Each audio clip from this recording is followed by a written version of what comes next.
I'm Myra, 29 years old, and 3 weeks ago, I got married without my parents there. Years ago, my parents spent $127,000 on my brother Derek's wedding, flew in relatives from 3 states, rented out a country club, hired a 12-piece band. But when I announced my engagement to Nathan, a man who loves me more than I ever thought possible, my father looked me in the eye and said, "Follow my rules, or pay for it yourself." So I paid for it myself. What my parents didn't expect was who would show up on my guest list. CEOs, partners at top law firms, a former senator, people they'd spent their whole lives trying to impress. And when the truth about their so-called wedding fund came out, well, let's just say some secrets don't stay buried forever. Before I continue, if you're enjoying this story, please take a moment to like and subscribe, but only if you genuinely want to hear more. Drop a comment telling me where you're watching from and what time it is there. I'd love to know who's listening. Now, let me take you back 6 months ago to the night Nathan got down on one knee. My name is Myra Wells. I'm a senior accountant at a financial consulting firm in Boston. I have a corner office with a view of the harbor, a 401k that would make my college self weep with joy, and exactly zero debt. I tell you this not to brag, but because it matters. Because for 29 years my family treated me like I was one bad decision away from needing to be rescued. My parents, Richard and Linda Wells, live in a 3-bedroom colonial in Worcester. Dad retired from middle management at a manufacturing company 5 years ago. Mom worked part-time in administration until I was in high school, then stopped. They're not poor, they're not rich. They're the kind of comfortable that comes with a paid-off mortgage and a vacation to Florida every other year. My brother Derek is 4 years older than me. Golden child. Star quarterback in high school, business degree from UMass. Sales manager at a tech company that sounds more impressive than his salary suggests. 3 years ago, Derek married his college girlfriend, Brittany. The wedding was at Hillcrest Country Club. 250 guests, prime rib and lobster, an ice sculpture shaped like their initials. My parents paid for everything, $127,000. I know the exact number because my mother mentioned it at least 15 times during the reception. We saved for this since Derek was born, she told anyone who would listen, champagne glass in hand. That's what parents do. I stood in the corner that night in a bridesmaid dress that wasn't my color, watching my father give a toast about investing in family. And I thought, okay. When it's my turn, things will be different. They'll see I'm worth investing in too. I was so naive. I met Nathan Whitmore at a financial compliance conference 2 years ago. He was there representing his law firm, Morrison and Whitmore LLP, and I was there trying not to fall asleep during a panel on tax code revisions. He caught me yawning. I caught him laughing at me for it. We ended up getting coffee, then dinner, then somehow talking until the hotel bar closed. Nathan is 32, partner at his family's firm. Sharp jaw, kind eyes, the sort of quiet confidence that comes from never having to prove himself to anyone. But here's what I love most about him. He listens. When I talk, he actually hears me. His family is different from mine. The first time I met his mother, Eleanor, was at their home in Beacon Hill. I wore my best blazer, rehearsed conversation topics in the car. I was terrified. The house was beautiful. Old money beautiful, with oil paintings and a library that smelled like leather and history. But Eleanor answered the door herself, wearing a simple cashmere sweater and no makeup. She hugged me before I could even introduce myself. "Nathan talks about you constantly," she said. "I feel like I already know you." Dinner wasn't catered. Eleanor cooked, roast chicken with rosemary, vegetables from a farmer's market, a lemon tart she'd made that afternoon. We ate in the kitchen, not the formal dining room, and she asked me about my work, my hobbies, my dreams. No one in my family had ever asked me about my dreams. When Nathan drove me home that night, I cried in his passenger seat. "What's wrong?" he asked, alarmed. "Nothing," I said. "That's the problem. Nothing's wrong. Your family is just... they're so kind." He squeezed my hand. They already love you, Myra. You're family now. I didn't know how much that would mean until later. Nathan proposed on a Thursday evening in October. Nothing extravagant, just the two of us on the rooftop of our favorite restaurant, city lights glittering below, his grandmother's ring in a velvet box. I said yes before he finished the question. The next morning, I called my parents. My hands were shaking. Despite everything, despite all the years of being overlooked, I still wanted them to be happy for me. "Mom, Dad, I have news," I said. "Nathan proposed. We're engaged." There was a pause. Then my mother actually squealed, and I heard her calling for my father. "Richard, Myra's getting married!" For one beautiful moment, it felt like things might be different. My mother asked about the ring. My father asked about Nathan's job. They sounded proud. "We'll support you, sweetheart," my mother said, "just like we did for Derek. We'll help with the wedding." That night, she sent me an email. I still have it. I screenshotted it the moment it arrived because something in me, some instinct I didn't want to acknowledge, told me I might need proof someday. The email read, "Myra, your father and I discussed it. We want to contribute $100,000 toward your wedding, just like we promised when you were little. We're so happy for you. Love, Mom." $100,000. In writing. With a timestamp. I sat at my desk in my corner office looking at that email, and I let myself believe. I let myself think that maybe I'd been wrong all those years. Maybe they did value me the same as Derek. Maybe I'd been too sensitive, too quick to notice slights that weren't really there. That belief lasted exactly 3 weeks. Jessica Torres has been my best friend since freshman year of college. She's also the most talented wedding planner in New England, owner of Elegant Affairs, with a client list that includes tech billionaires and old money dynasties. But I knew her when she was a broke 22-year-old with a dream and no startup capital. "Remember when I lent you that money?" I asked over lunch, the week after my engagement. She laughed, setting down her glass of sparkling water. We were at a cafe in Back Bay, surrounded by women in Hermes scarves and men in custom suits. Jessica fit right in. She had the kind of effortless polish that made people assume she'd always had money. "Myra, you gave me $15,000 with 0 interest and told me to pay you back whenever. That's not a loan, that's a lifeline." "Well," I said, "I'm calling in my favor. I need a wedding planner." Her eyes lit up. "Finally, I've been waiting for this moment for 2 years. Tell me everything. Theme, venue, guest count." I told her the vision Nathan and I had discussed. Intimate, elegant, child-free. Maybe 80 guests. An outdoor ceremony at a vineyard in Napa, where Nathan's family had connections. "Child-free," Jessica repeated, nodding. "Smart. Nothing ruins a ceremony like a screaming toddler during the vows. But," she hesitated, "your family is pretty traditional, right? That might be an issue." I waved my hand. "They'll understand. My parents want this to be special. Mom already emailed about contributing to the budget." Jessica looked at me with something like pity. "Myra, I've been doing this for 8 years. Traditional families and child-free weddings? That combination almost never goes smoothly." I should have listened to her. The dinner was my father's idea. "Come over Sunday," he said on the phone. "Your mother's making pot roast. We'll discuss the wedding plans." I brought Nathan. He wore a button-down and his most diplomatic smile. My parents' dining room hadn't changed since I was a child. Same faded wallpaper, same humming fluorescent light, same framed photo of Derek's high school football glory days on the wall. We made it through appetizers before my father cleared his throat. "We've given this a lot of thought," he said, pulling a folded piece of paper from his shirt pocket. "And we've put together some guidelines for the wedding." Guidelines? He actually called them guidelines. He smoothed the paper on the table. I recognized his handwriting. Cramped, precise, the same penmanship he'd used on report card comments when I was young.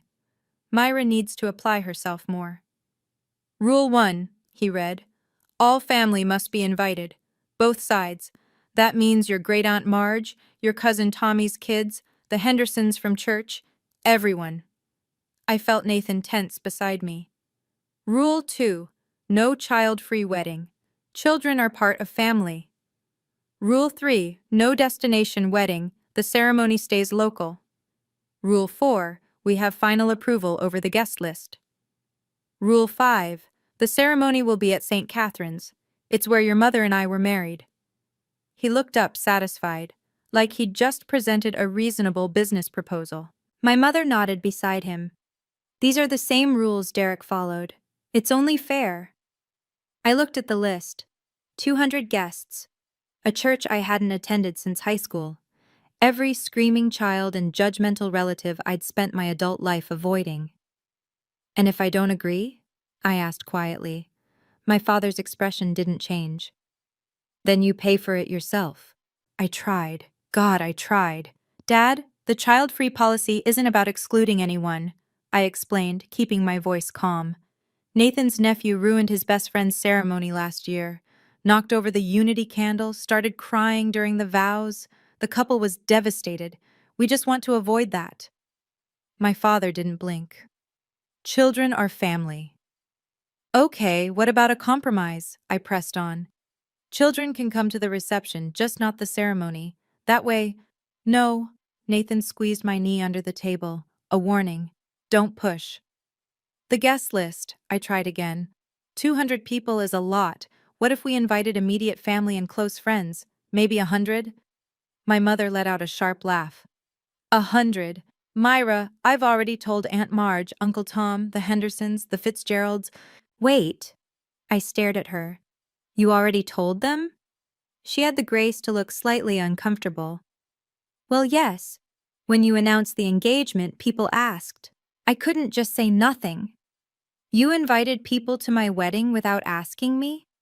I didn't invite them. I just mentioned— Linda told them they'd be receiving invitations, my father cut in. Which they will. That's not negotiable. I sat back in my chair. The fluorescent light buzzed overhead. Nathan's hand was still on my knee, his grip tighter now. My mother was already planning a guest list she hadn't consulted me about. She'd made promises on my behalf to people I barely knew, and my father had written rules, actual written rules, for my own wedding. Derek didn't have to follow these rules, I said quietly. My father's face hardened. Derek didn't try to exclude family. But that wasn't true, and we both knew it. I called Derek that night from Nathan's car. Rain streaked the windshield, blurring the streetlights into smears of gold. Can you talk to them? I asked. Maybe if you explain that child-free weddings are normal now, they'd listen to you. Derek sighed. The sound of a basketball game played in the background. He always had sports on. Myra, come on. You know how they are. I know, but they respect you. If you told them— Look, his voice dropped. You know Mom and Dad had a separate fund for me, right? Since I was a kid. They didn't have to follow any rules because there was never any question about what kind of wedding I'd have. I gripped the phone tighter. What do you mean separate fund?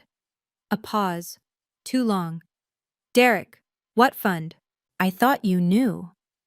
He sounded genuinely surprised. Mom told me years ago. Dad set money aside for me when I was born. Some kind of investment account. For my future. House down payment, wedding, whatever. And me?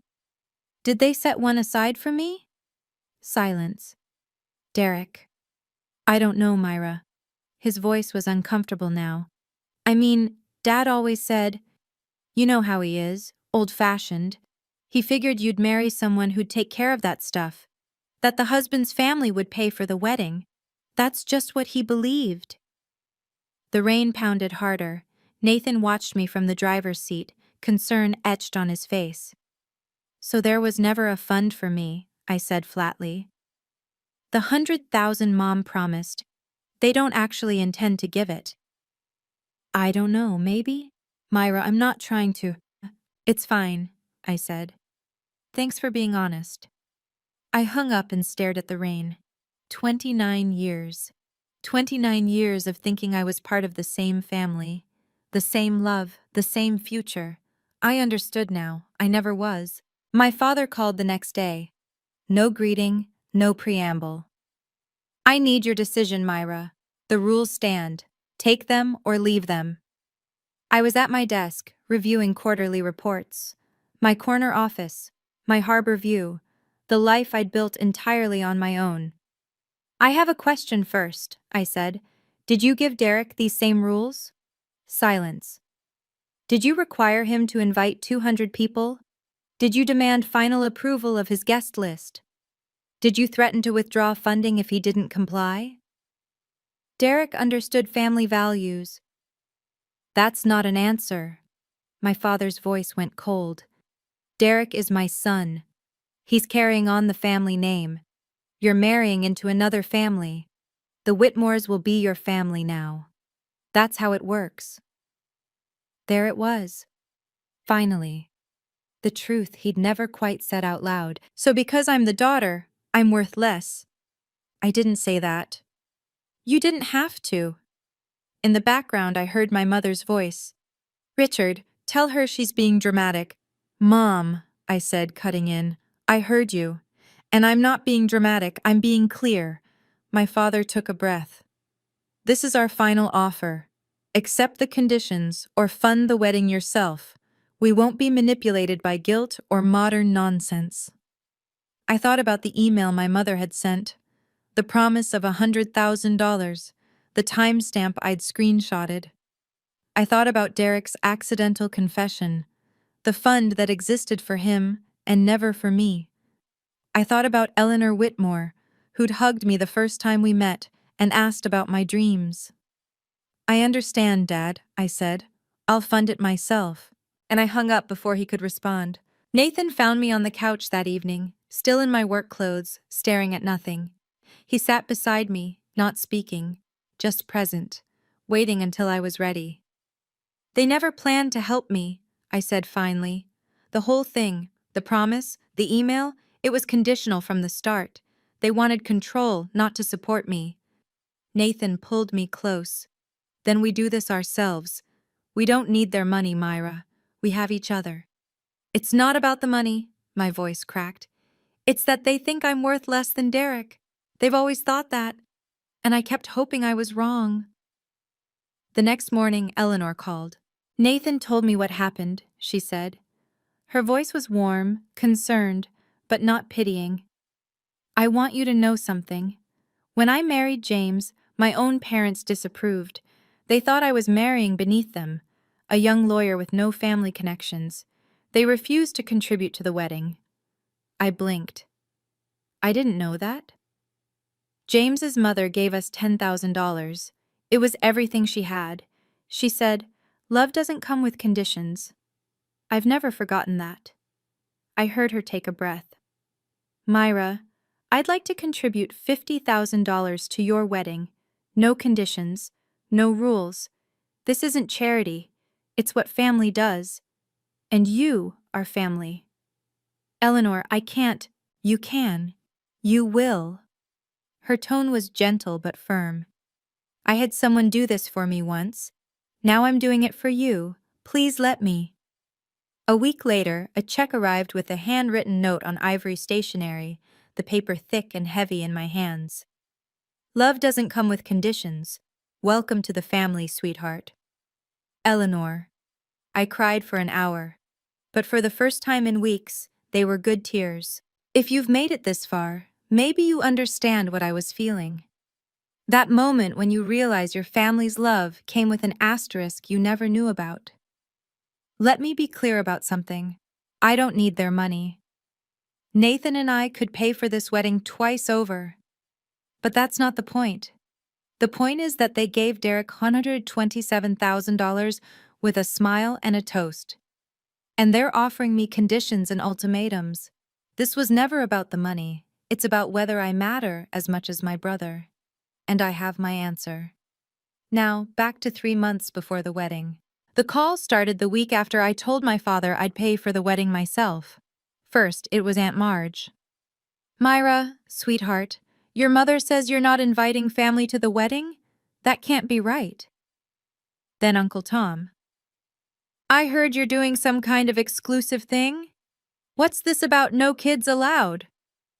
Then Darlene Henderson from church, who I hadn't spoken to in 15 years. Your poor mother is beside herself. She says you've shut her out completely. I tried to explain. Child-free was a choice many couples made. We wanted an intimate ceremony. This wasn't a rejection of anyone. No one listened. My phone buzzed constantly. Missed calls, voicemails, text messages from cousins I'd barely spoken to since childhood, all with the same theme. How could you do this to your parents? Then my mother posted on Facebook. She didn't name me directly, she didn't have to. It breaks my heart when children forget everything their parents sacrificed for them. We gave everything, and this is how we're repaid. Prayers appreciated. Within an hour, it had 47 comments. Relatives I hadn't seen in decades offering sympathy. Friends of my mother's from church expressing shock. A cousin commenting, "So sorry, Aunt Linda. Some kids just don't understand family values." I sat in my office, phone in hand, watching the notifications roll in. My mother had turned my wedding into a public referendum on my character. She'd made herself the victim before I'd even sent a single invitation. Nathan found me scrolling through the comments at midnight. "Turn it off," he said gently. "They're performing. This isn't about you. It's about them looking like martyrs." He was right. I knew he was right, but it still hurt. My mother showed up at my office on a Tuesday. I was in a meeting when my assistant knocked on the glass door, her face apologetic. "There's a woman at reception. She says she's your mother. She's making a scene." I excused myself and walked to the lobby. My mother stood at the reception desk, tissues clutched in her hand, mascara streaking her cheeks. 3 of my colleagues had stopped to watch from the hallway. "Mom, what are you doing here?" "Myra," she grabbed my arm. "We need to talk, please. I'm begging you." The receptionist, a 24-year-old named Chloe who'd only been with the company 3 months, stared at us with wide eyes. "Let's talk in the conference room," I said quietly. I led her down the hall, past the glass-walled offices, feeling every pair of eyes on my back. My mother's heels clicked against the marble floor. She was still crying, theatrical tears, the kind that came easily and dried quickly. I closed the conference room door. "You need to change your mind," she said immediately. The tears had stopped. "This has gone far enough. Your father can't sleep. I can't eat. You're tearing this family apart. Mom, you posted about me on Facebook. You called all of my relatives and told them, because you left me no choice." Her voice rose. "You're embarrassing us. Everyone knows about this ridiculous child-free rule. People are asking questions." "Then tell them the truth. Tell them you offered me conditional money with a list of demands and I declined." Her eyes narrowed. "That's a very selfish way to look at it." "Please leave," I said. "I won't discuss this at my workplace." I held the door open. She gathered her purse, her coat. At the threshold, she turned. "You'll regret this, Myra. Mark my words." The email from my father arrived that Friday. Subject: Final words. I opened it at my desk, coffee growing cold beside my keyboard. The message was long.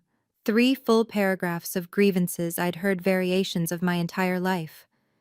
He listed every sacrifice they'd made for me. The braces when I was 12. The car insurance they'd paid through college. The time they drove 4 hours to watch me graduate. As if attending their daughter's graduation was an extraordinary act of generosity rather than a basic parental expectation. Then came the final paragraph. "You have made your choice clear. You've chosen Nathan and his wealthy family over the people who raised you. If that's your decision, then we're done. Don't expect us to show up and pretend everything is fine. If you proceed with this wedding without following our conditions, we will not attend, and you can forget about being part of this family." I read it twice. Then I forwarded it to Nathan and to his friend Michael, a family law attorney at the firm. "Keep this," Michael said when he called me an hour later. "You probably won't need it for anything legal, but documentation matters. If this ever becomes a he said, she said situation about who cut off whom, you have the timestamp." I printed the email. I put it in a manila folder labeled Family Documentation, the same folder where I'd saved my mother's original promise of $100,000. 2 emails, 2 timestamps, one promising support, one threatening abandonment. The gap between them told the whole story of my family better than I ever could. That night, Nathan held me while I stared at the ceiling. "What do you want to do?" he asked. "I want to have our wedding," I said, "our way, and I want to stop pretending they'll ever change." I wrote the response at 2 in the morning. Nathan was asleep beside me, one arm draped over my waist. The bedroom was dark except for the glow of my laptop screen. "Dad, I've read your email. I understand your position, and I respect your right to make your own choices. The wedding will proceed as planned. You and Mom are welcome to attend as guests.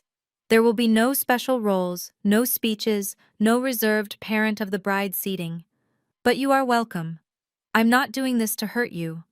I'm doing this because I've realized that accepting your conditions would mean starting my marriage by abandoning my own boundaries. I can't do that. I hope you'll reconsider. I hope you'll choose to be part of this day, even if it's not on your terms. But I won't beg. Love, Myra." I hit send. His response came 10 minutes later. He must have been awake too. "If we can't be treated as your parents, we won't be there. This is your choice, not ours. Remember that." I closed the laptop. In the darkness, I felt the weight of what I'd just done. I'd drawn a line. I'd refused to cross it. And my parents had walked away. Nathan stirred beside me. "Hey," he murmured. "What's wrong?" I told them they could come as guests. No special treatment. They said no. He pulled me closer. "I'm sorry." "Don't be." I was surprised to find I wasn't crying. "I'm not sorry. I'm sad, but I'm not sorry." There was something almost peaceful about it. The finality. No more hoping. No more wondering if this time would be different. They'd made their choice. Now I would make mine. The weeks that followed were the hardest. I woke up at 3 in the morning, heart pounding, mind racing with doubts. What if I'm wrong? What if I'm the villain in this story? What if I'm destroying my family over a guest list? My relatives had mostly stopped calling. The silence was worse than the pressure. I'd been excommunicated, it seemed, without a formal announcement. I lost 6 pounds. Nathan started making me smoothies because I couldn't stomach solid food before noon. One night, I found myself in the bathroom crying so hard I couldn't breathe, while Nathan waited on the other side of the door, helpless. "I don't know if I'm doing the right thing," I choked out. I kept thinking about the good memories. They existed. They must have existed. My father teaching me to ride a bike. My mother braiding my hair before school. The watch my dad gave me at graduation. A slim gold Seiko that I still kept in its velvet box on my dresser. I never wore it anymore, but I couldn't throw it away either. Was I being selfish? Was I punishing my parents for not loving me the way I wanted to be loved? One morning, I typed a text to my mother. "Can we talk? Maybe there's a middle ground." I stared at it for 20 minutes, then I deleted it. Because I remembered the Facebook post, the relatives recruited to call me, the scene at my office, the email from my father promising to cut me off if I didn't comply.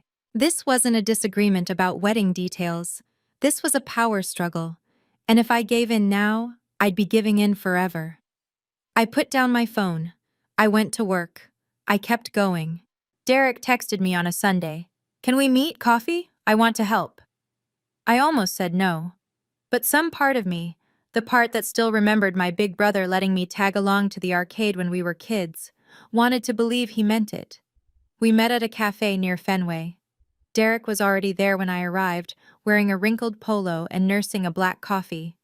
He looked tired. His golden child glow had faded somewhere along the way. "Hey." He stood to hug me. "Thanks for coming." We sat. He fidgeted with his coffee cup. "Look," he said. Mom and Dad are really hurting. They feel like you've abandoned them. Did they send you here? He didn't answer, which was answer enough. Derek, I didn't abandon anyone. Dad sent me an email saying if I don't follow their rules, I'm out of the family. I said I'd welcome them as guests. They refused. Maybe you could just give a little? You know how they are. They're old-fashioned. If you just invited Aunt Marge and a few cousins. Derek, I leaned forward. Let me ask you something. When you got married, did they give you a list of requirements? Did they threaten to withdraw funding if you didn't comply? He looked away. No, I answered for him. They didn't, because you're the son, and I'm just the daughter who's supposed to be grateful for whatever crumbs she gets. Derek shifted uncomfortably. That's not fair. Maybe not, but it's true. He finished his coffee in silence. When he stood to leave, he paused. I hope you know what you're doing, Myra, because once you burn this bridge, there's no going back. I watched him walk away. He wasn't wrong, but the bridge was already on fire. I just hadn't been the one to light the match. That evening, Nathan found me on the couch, staring at my phone. Derek? He guessed. Yeah, he tried to play peacemaker, except his version of peace means I surrender. Nathan sat beside me. He didn't try to fix it. He never did. He just waited. I keep second-guessing myself, I admitted, wondering if I'm being stubborn, if I should just give in and invite everyone and smile through the whole thing. Do you want to do that? No. The answer came immediately. No, I don't. Then don't. He pulled me against his side. Myra, you've spent your whole life trying to earn something that should have been given freely. Your parents' approval, their love. You worked harder, achieved more, asked for less, and it was never enough. Because it was never about what you did. It was about who you are. I closed my eyes. You are not the problem, he said quietly. You never were. The next morning, Eleanor called. I heard you had a rough week, she said. No preamble, no small talk. Nathan told you? He's worried. So am I. She paused. Myra, when I chose to marry James against my parents' wishes, I lost them for 3 years. 3 years of silence. It was the hardest thing I've ever done. How did you get through it? By remembering that I wasn't rejecting them. They were rejecting me for making my own choice. There's a difference. Her voice softened. You're not destroying anything, sweetheart. You're just finally refusing to pretend the cracks weren't already there. That night, I looked at the engagement photo on our wall, Nathan and me laughing in the Boston Common, golden leaves swirling around us. I didn't need my parents' permission to be happy. I just needed to give myself permission instead. Jessica spread the final plans across her conference table like a general preparing for battle. Okay, she said, eyes gleaming. Let's talk about your dream wedding. The venue. A private vineyard estate in Napa Valley, rolling hills, old-growth vines, a stone terrace overlooking the valley. Nathan's family had connections with the owners. We'd gotten a rate that would have been impossible otherwise. The guest list, 85 people, carefully curated, no obligation invites, no distant relatives I'd never spoken to, no screaming children. The budget? $90,000. Nathan and I contributed $40,000 from our savings. Eleanor's gift covered $50,000. Jessica, true to her word, was providing her services at cost, normally a $30,000 value, now included as her wedding gift to us. Child-free, Jessica confirmed. Child-free. Ceremony at sunset? Golden hour, Nathan's one request. She grinned. This is going to be my finest work, I hope you know that. I looked at the mood board she'd created. Clean lines, white flowers, soft lighting, elegant simplicity. Nothing gaudy, nothing overdone, just beauty. What about your family? Jessica asked carefully. Any changes on that front? I shook my head. They made their choice. Okay. She made a note. I'll have security briefed just in case. Sometimes people show up uninvited to these things. I hadn't thought about that. You think they'd crash the wedding? I think people do unexpected things when they realize they're not in control. She looked at me over her glasses. Hope for the best, plan for the worst. That's my motto. I nodded slowly. The possibility hadn't occurred to me that my parents might try to force their way in. But Jessica had been doing this for 8 years. She knew things I didn't. The invitation list was a document I hadn't shown anyone outside of Nathan and Jessica. But as I reviewed it one final evening, I realized something. This wasn't just a wedding guest list, it was a testament to the life I'd built. Nathan's side included the managing partner of Morrison and Whitmore, a federal judge who'd mentored him in law school, 3 partners from competing firms who'd become close friends, the CEO of a Fortune 500 company, a client Nathan had represented in a complex merger. My side included my mentor from business school, now a professor at Harvard Business School, 2 colleagues who'd become genuine friends, a former client who'd started a nonprofit with my financial advice. And then there was Eleanor's network, philanthropists, arts patrons, a former senator who served on the board of her charitable foundation. At the bottom of the list were 5 names from my family. Cousin Sarah, Derek's daughter, who'd always been kind to me. My mother's second cousin Paula, who'd sent me a supportive text after the Facebook incident. 3 other relatives who'd pointedly not joined the pile-on. I'd also invited Carol Bennett. Carol was 60, a retired accountant who'd worked with my mother at her old job decades ago. They'd stayed in touch, Christmas cards, occasional lunches. I'd always liked Carol. She had a sharp wit and sharper observations. More importantly, Carol knew things. My mother had always confided in her, about finances, about family, about the plans she and my father had made. I wasn't inviting Carol to cause trouble. I was inviting her because she was kind, and because some part of me knew that the truth has a way of surfacing when the right people are in the room. The invitations went out on a Thursday. The countdown had officially begun. Sarah posted her invitation on Instagram. That was how my mother found out. A simple photo, the envelope, the calligraphy, the location, Napa Valley, California.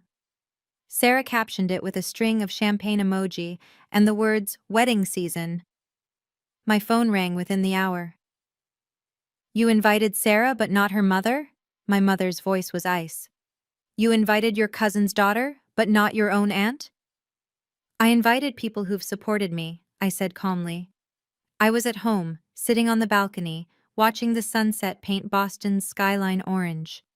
Aunt Susan spent the last 2 months calling me ungrateful. Sarah sent me a text saying she was sorry for the family drama.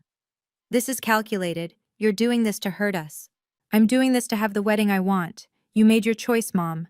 These are the consequences. A sharp intake of breath. Then, where is this vineyard anyway? How are you affording Napa Valley without our help? I didn't answer that. Who's paying for this? She pressed. Is it the Whitmores? Are they funding the whole thing? Are you letting your in-laws pay for a wedding your own parents should be paying for? Should be paying for. Not offered to pay for. Should be. As if it was still an obligation they were meeting rather than a gift they'd withdrawn. The Whitmores have been generous, I said. So have my friends. That's all I'll say about the budget. Silence. Then, in a different tone, Myra, we should talk about this in person. Maybe we can work something out. The invitation stands, Mom. You can come as a guest. The offer hasn't changed. That's not good enough. Then I'm sorry. I hung up, but the call had told me something important. They were paying attention, and they were starting to worry. I learned later what happened next from Cousin Sarah. My mother called everyone she knew. Not to apologize, not to reconcile, to investigate. She Googled the Whitmore family. She found Eleanor's foundation website, the board of directors studded with names that appeared in society pages and business journals. She found articles about James Whitmore, deceased now, but once a federal judge with a sterling reputation. She looked up Nathan on LinkedIn. Partner at 32, Harvard Law, pro bono work that had been featured in the Boston Globe. And then she looked up the vineyard. Linda called me in a panic. Sarah told me later. She was like, "Do you know what that venue costs? Do you know the kind of people who get married there?" I thought she was going to hyperventilate. My father called the following evening. His tone was different, softer, almost conciliatory. "Myra, perhaps we were too hasty. Your mother and I would like to discuss things further. Maybe we could meet for dinner this weekend." I recognized this voice. It was the voice he used when he wanted something, when he was recalibrating strategy. "What changed?" I asked. "Nothing changed. We've been reflecting. Family is family. We should be there for your wedding." Family is family. The phrase that had been used against me for months, now deployed as an olive branch. "You're welcome to attend," I said. "As guests. No speeches, no special seating, no parents of the bride roll, just guests." A long pause. "That's your final answer?" "That's always been my answer, Dad. It hasn't changed." He hung up without saying goodbye. The wedding was 3 weeks away, and my parents had finally realized they were about to be on the outside of something they couldn't control. At this point in my story, I knew something was coming. My parents didn't suddenly want to reconcile because they'd had a change of heart. They'd had a change of strategy. They'd seen the guest list, the venue, the kind of life I was building without them, and they wanted in. But would they accept my terms? Would they show up to the wedding? And what would happen when they discovered what Carol Bennett knew? Keep watching. The rehearsal dinner is next. If you're still here, drop a comment with your prediction. I'd love to hear what you think happened. The rehearsal dinner was supposed to be intimate. 30 people at a Michelin-starred restaurant overlooking the Napa vineyards. Close friends, immediate family, the people who mattered most. My parents were not on the list, which is why my heart stopped when I saw them walk through the door. My mother wore her best dress, the one she saved for funerals and fancy occasions. My father had put on a tie. They looked respectable, almost humble, standing in the foyer while the hostess consulted her seating chart with obvious confusion. "I'm the mother of the bride," I heard my mother say. "There must be some mistake." I felt Nathan's hand tighten on my arm. Around us, conversations faltered. Eleanor looked up from her champagne, her expression unreadable. "I'll handle this," I said. I walked over. My heels clicked against the hardwood. Every eye in the room followed. "Mom? Dad?" I kept my voice low, steady. "You weren't on the guest list for tonight." "We're your parents, Myra." My mother's voice trembled, performative distress. "We have every right to be here. We flew 3,000 miles. You weren't invited.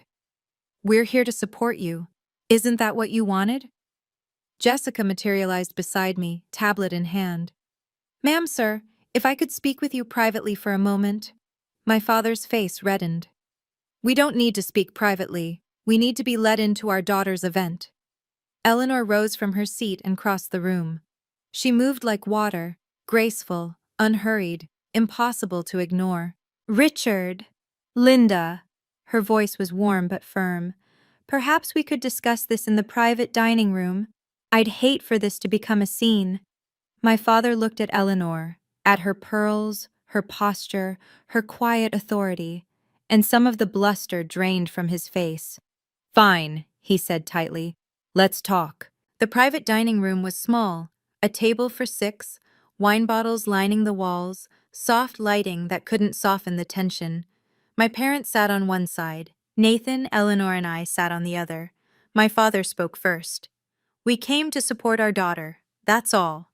"You came uninvited," I said, "after sending me an email saying you'd cut me off if I didn't obey your conditions." "That was a misunderstanding. I have the email, Dad." I pulled out my phone. "Would you like me to read it? If you proceed with this wedding without following our conditions, we will not attend, and you can forget about being part of this family." "That's what you wrote." His face went pale. My mother cut in. "We were hurt. We said things we didn't mean." "Then why didn't you apologize? Why did you show up at my office? Why did you post about me on Facebook? Why did you recruit relatives to pressure me?" Silence. Eleanor spoke, her voice gentle. Richard, Linda, I understand this is difficult. Letting go of control over our children is one of the hardest things a parent can do. But what you've described, conditions, ultimatums, public shaming, that's not support, that's coercion. My mother turned on her. With all due respect, Mrs. Whitmore, this is none of your business. Myra is my family now, Eleanor said simply. That makes it my business. She's our daughter. Then act like it. Eleanor's tone didn't sharpen, but something in it made my mother fall silent. Being a parent isn't about control. It's about showing up for your child, even when they make choices you don't understand. Myra invited you to this wedding as guests. She's still inviting you. The question is whether you can accept that. My father stared at the table. My mother's eyes were wet with tears. Real ones this time, I thought. Neither of them spoke. Finally, my father stood. We won't be humiliated like this, he said. If we can't be recognized as your parents, we won't play pretend. Nobody's asking you to pretend, Dad. I'm asking you to be present, on terms that respect both of us. He shook his head. You've made your choice. You chose the Whitmores. You chose a crowd of strangers over your own flesh and blood. I chose a wedding that reflects my values. If you can't accept that, we can't. My mother rose, gathering her purse. We won't be treated like ordinary guests when we're your parents. She looked at Eleanor with something like hatred. I hope you're happy. You've turned our daughter against us. No one turned me against you, I said quietly. I made my own decision. I wish you could see the difference. My mother's lip trembled. You'll regret this, Myra. On your wedding day, when you look for us and we're not there, you'll regret it. She turned and walked out. My father followed. I watched them go. The door swung shut. The click echoed in the silent room. Nathan wrapped his arm around me. Eleanor reached across the table and squeezed my hand. I'm sorry, she murmured. Don't be. My voice was steady, but inside something ached. They made their choice, just like I made mine. We returned to the main dining room. The guests had resumed their conversations, though several pairs of eyes followed us with concern. Carol Bennett was sitting near the end of the table, a glass of wine in hand. She watched me walk in. Our eyes met, and she gave me a small, understanding nod, as if she knew something was coming, as if she knew what I didn't yet. The rest of the rehearsal dinner passed in a blur of toasts and laughter, but my mind kept drifting to my parents' retreating backs. Nathan gave a speech. Eleanor gave a speech. Jessica corralled everyone for a group photo on the terrace, the vineyard stretching golden and infinite behind us. You okay? Nathan asked quietly as we posed. Yeah. I smiled for the camera. I think I am. Later that night, alone in our room at the resort, I stared at the ceiling while Nathan slept. I thought about what my mother had said. You'll regret this. But I already knew the truth. I would regret it if they stayed away. I would regret it if they came and made a scene. I would regret it no matter what, because there was no version of this story where everyone got what they wanted. The only thing I could control was whether I regretted my own choices. And I didn't. Not the boundaries I'd set, not the guest list I'd made, not the wedding I'd planned with Nathan and our real family, the one we'd chosen. My phone buzzed on the nightstand. A text from Sarah. OMG, your mom just called my mom. She's furious. She keeps saying, wait until they find out. Find out what? I stared at the message. Find out what? What could my mother possibly think she knew that would change anything? I typed back. No idea. But thanks for the heads up. I put the phone down. Tomorrow was my wedding day. Whatever my mother thought she had left to play, I would deal with it tomorrow. Tonight, I just wanted to sleep. For the first time in months, I actually could. I woke on my wedding day to sunshine streaming through the curtains and the distant sound of someone uncorking champagne. Jessica appeared with her team at 8 a.m. sharp. Hairstylist, makeup artist, a woman whose sole job was apparently to steam my dress until it was literally perfect. Today is your day, Jessica said, handing me a mimosa. Whatever happened yesterday, forget it. Today is about you and Nathan. I let them fuss over me. The dress was Monique L'Huillier, a gift from Eleanor, deceptively simple in the way only truly expensive things can be. French lace, silk lining, a train that whispered across the floor. At 4 p.m., I stood at the door of the bridal suite and looked at myself in the mirror. The woman looking back was someone I almost didn't recognize, not because of the makeup or the dress, but because of the expression in her eyes. Calm, certain, ready. The ceremony was at 5 p.m. 85 guests gathered on the stone terrace as the sun began its descent toward the vineyard hills. White roses lined the aisle. A string quartet played something soft and aching. Nathan waited for me under a wooden pergola draped with greenery and fairy lights. When he saw me, his eyes went bright with tears. I walked down the aisle alone. No father to give me away. I hadn't asked anyone to fill that role. I didn't need to be given. I was giving myself, of my own free will, to the man I loved. In the front row, I'd left 2 chairs empty. My parents' seats, just in case they were empty. And as I took Nathan's hands and looked into his eyes, I realized something. I wasn't sad anymore. I was free. The reception was beautiful. Dinner under the stars, fairy lights strung above the long tables, wine from the vineyard's own cellar flowing freely. I was dancing with Eleanor when Sarah found me. Myra. She tugged my elbow. You need to hear this. Carol Bennett just told me something crazy. I excused myself and followed Sarah to a quiet corner of the garden. Carol was there, wine glass in hand, looking troubled. I'm sorry to bring this up on your wedding day, Carol said, but I've been sitting on this for hours and it's eating at me. What is it? Carol took a breath. Your mother and I worked together for 15 years. We were close. She told me things, about money, about family plans. I nodded. I knew this. A few years ago, she told me about a fund, a savings account she and your father had set up when the kids were young, for the children's weddings. My stomach dropped. She told me the amount, Carol continued. $150,000. She said they'd been adding to it since Derek was a toddler. 50 for college, 100 for weddings, split evenly. Split evenly. My voice was barely a whisper. That's what she said. 75,000 each, for both children. Carol shook her head. But then I heard what's been happening. How they paid over 100,000 for Derek's wedding and told you there was no fund. And I thought, that can't be right. I leaned against a trellis, my heart pounding. $150,000, split evenly. That's what my mother had told Carol, but Derek had gotten $127,000, and I had gotten nothing. I'm so sorry, Myra, Carol said softly. I thought you should know. I didn't tell anyone else, not right away, but Carol did. I don't think she meant to cause trouble. She was just being Carol, honest to a fault, the kind of person who can't let hypocrisy stand unchallenged.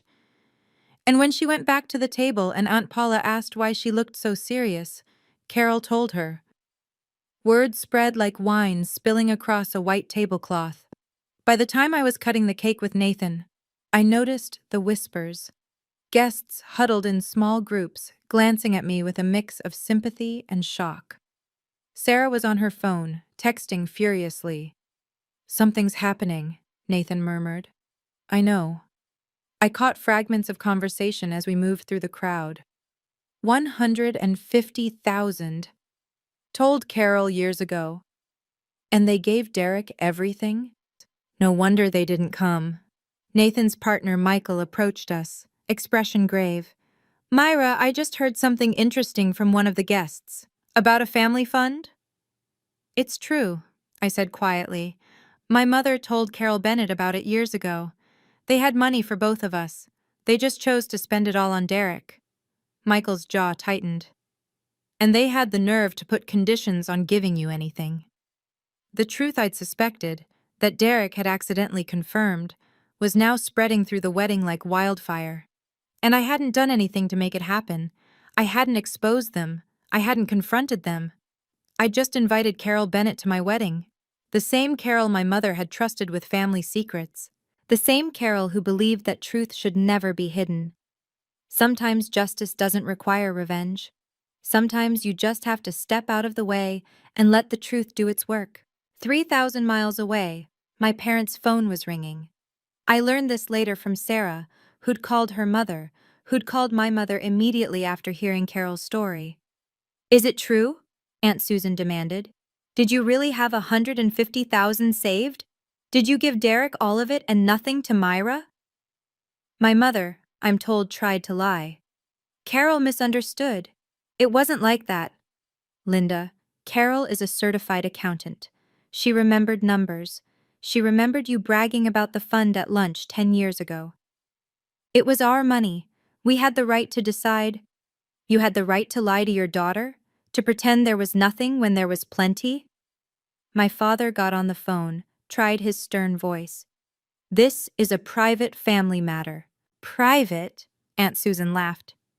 "You made it public when you put Linda's Facebook sob story in front of everyone. You made it public when you called every relative to complain about Myra's choices. And now you're caught, Richard. Everyone knows." The calls kept coming. Uncle Tom, Cousin Paula, even Carol herself, ringing to say she hoped she hadn't caused too much trouble, but she couldn't stay silent when she knew the truth. Meanwhile, I danced with my husband under the stars. I didn't know about the phone calls yet. I didn't know that my mother was crying in her living room in Massachusetts while I laughed at toasts in Napa Valley. I only knew that I was happy. I was surrounded by people who loved me, actually loved me, without conditions or calculations. And somewhere in the back of my mind, I knew this was never about revenge. It was about finally being free. We spent 2 weeks in Italy for our honeymoon. The Amalfi Coast, just as we'd dreamed, crumbling villas, lemon groves, sunsets that looked like paintings. I turned off my phone for most of it. Nathan did too. When we landed back in Boston, reality came flooding in. 17 missed calls from Derek, 4 from relatives I hadn't spoken to in years, a voicemail from Carol apologizing profusely for stirring things up, and 1 text from my mother. "You've destroyed this family. I hope you're proud of yourself." I stared at the message for a long time. Then I put my phone away and went home with my husband. Over the next few days, I learned what had happened while we were gone. The family had splintered. Aunts who'd once parroted my mother's complaints were now questioning everything. Cousins who'd called me ungrateful were reassessing their loyalty. Derek had gotten the worst of it. His wife Brittany had started asking questions. "If your parents gave you $127,000 for the wedding, where did that money actually come from?" "He's stressed," Sarah told me over lunch. "People keep asking him why he got everything and you got nothing. I don't think he ever thought about it before." "Is that my fault?" I asked. Sarah shook her head. "No. It's his parents' fault for putting him in that position." My mother had deactivated her Facebook. My father wasn't returning calls from extended family. They hadn't reached out to me. Not once. Not to apologize, not to explain, not to reconcile. The silence said everything. And as much as it hurt, because it still hurt, would probably always hurt a little, I was okay. I had built a new life. I had chosen my own family. And I was finally free. Months passed. The scandal, because that's what it had become, at least within the Wells extended family, gradually faded into an uncomfortable silence. People stopped talking about it directly, but the knowledge lingered like smoke. My parents lost their position as the family elders who gave advice at holidays and mediated disputes. People stopped calling them. Derek's marriage hit rough waters. I heard through Sarah that Brittany had started questioning a lot of things. Not just the wedding money, but the pattern of favoritism, the expectations, the family dynamics she'd never examined before. I wasn't happy about any of it. I know that might be hard to believe. People love a revenge story where the victim watches their tormentors suffer and feels satisfied. But I didn't feel satisfied. I felt tired. One afternoon, I found myself standing at my desk, holding the velvet box with the watch my father had given me at graduation. That gold Seiko that I'd kept but never worn. I opened it. The watch face caught the light. It was a nice watch. Not expensive, not like the things Eleanor wore. But it had meant something once. A moment when my father had looked at me with something like pride. I closed the box and put it back in the drawer. I didn't throw it away. Some wounds don't heal by destroying the things that caused them.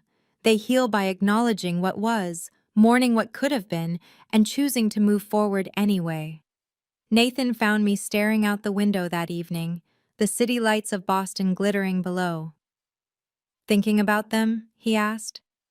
"Sometimes," I admitted. "Is that strange?" "No." He wrapped his arms around me from behind. "They're still your parents. That doesn't go away."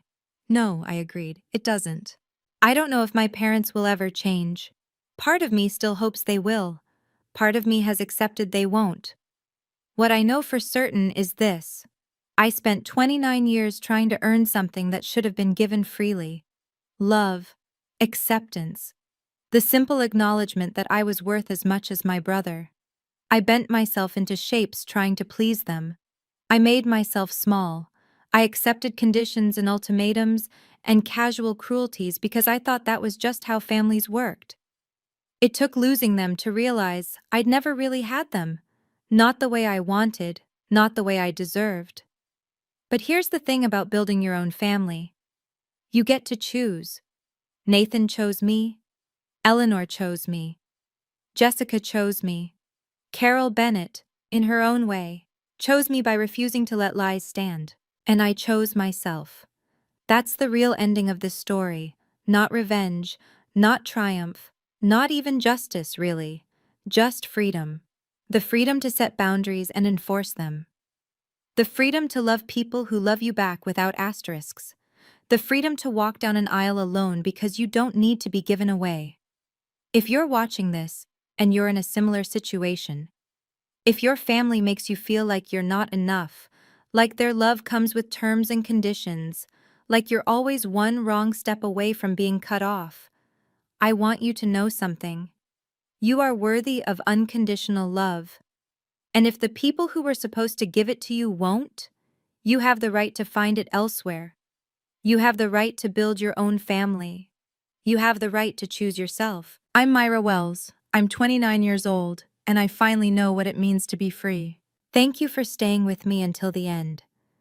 If this story resonated with you, if you've ever had to set boundaries with people who were supposed to love you unconditionally, please consider liking and sharing this video.